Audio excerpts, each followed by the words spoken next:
उसको कलयुग से भेंट होती है। कलयुग को रहने के लिए 4 स्थान दिए जाते हैं। द्यूतम पानम स्त्रियः सुना यत्रा धर्मश्चतुर्विधा। बाल की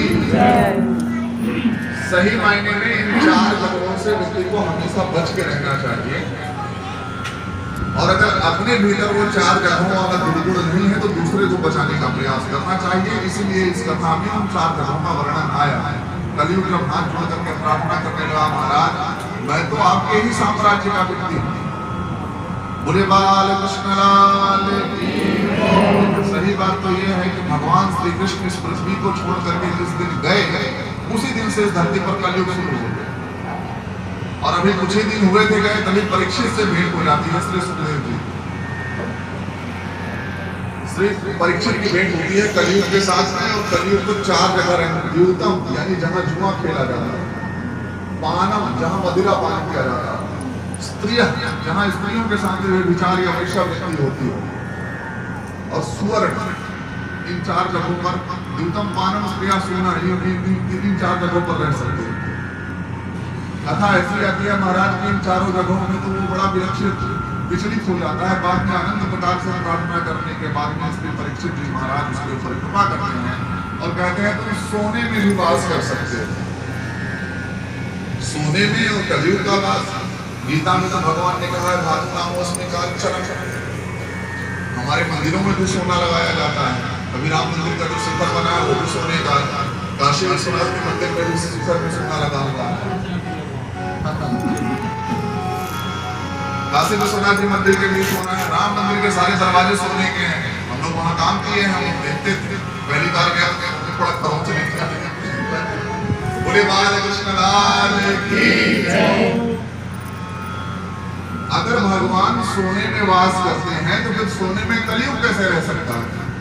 निर्णय ऐसा आता है कि जो गलत कमाई से खरीदा हुआ सोना है उस पे कलयुग वास करता है। जरासंध पापी व्यक्ति था, उसका मुकुट अपने सिर पे लगाए थे परीक्षित, तो उसी मुकुट में प्रवेश कर जाता है।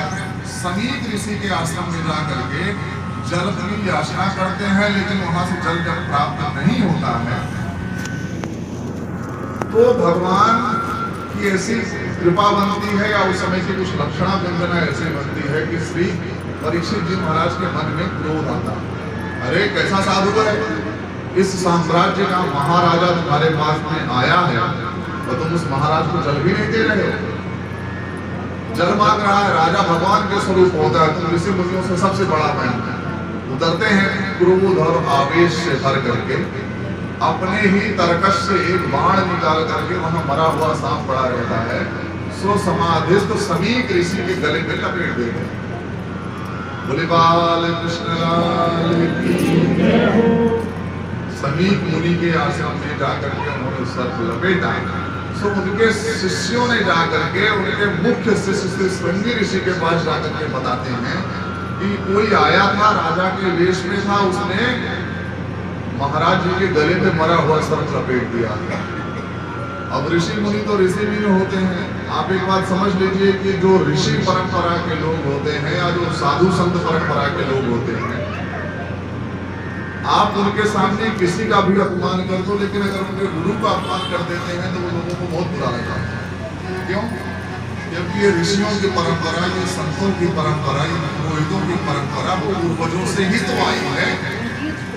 सही मायने में हमारे भारत देश में या हमारी परंपरा में या हमारे सनातन धर्म में जो कुछ भी आया है वो गुरु और शिष्य के संबंध से ही आया है। अब किसी को सब कुछ सिखाने वाला जो गुरु है और उसके गुरु का अपमान करेंगे तो श्रृंगी ऋषि अपने मन में सोचते हैं ये तो बहुत बड़ा अपराध हो गया। उसी नदी में स्नान करते हुए अपने हाथ में जल उठाया और जल उठा करके उन्होंने वही श्राप दे दिया कि जिस किसी राक्षस ने ऐसा काम किया है, आज से ठीक 7वें दिन उसी मरे हुए सर्प के काटने से या उसे नाग वंश के किसी प्रजाति के सर्प के काटने से उसकी मृत्यु हो जाएगी। इस प्रकार का श्राप दे करके वह आश्रम में पुनः आए। आश्रम में आकर के देखा समीप ऋषि ने बड़े प्रेम से अपने मरा हुआ सांप अपने गले से उतार करके रख दिया। जब बाद में पता चला कि परीक्षित ही स्वयं आए थे, सबके मन में बड़ा क्षोभ हुआ। हे भगवान, कितना बढ़िया राजा, हम सबका ध्यान रखता है, हम ऋषि मुनियों की तपस्या में कोई कष्ट तो नहीं आ रहा, इस प्रकार की चिंता करता है, उसके ऊपर आप लोगों ने ऐसा बर्बरतापूर्ण श्राप दे दिया, बहुत बुरी बात है। तब बोले बाल कृष्ण लाल की जय।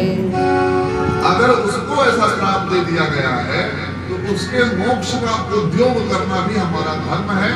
तो समीक ऋषि सहित सारे ऋषि लोग इकट्ठा होते हैं, परीक्षित जी महाराज को बुलाया जाता है और सब लोग बैठ करके आपस में मंत्रणा करते हैं कि अब परीक्षित की मुक्ति 7 दिन के अंदर कैसी हो, कैसे ये मुक्त हो जाए जीवन और मरण के बंधन से, अमरत्व से भी ऊपर की श्रेणी प्राप्त करते। इस भाव से अब सारे ऋषि बैठ करके चिंतन कर रहे हैं। आइए ऋषि लोग जब तक चिंतन करते हैं तब तक हम लोग 2 मिनट भगवान का कीर्तन करते हैं।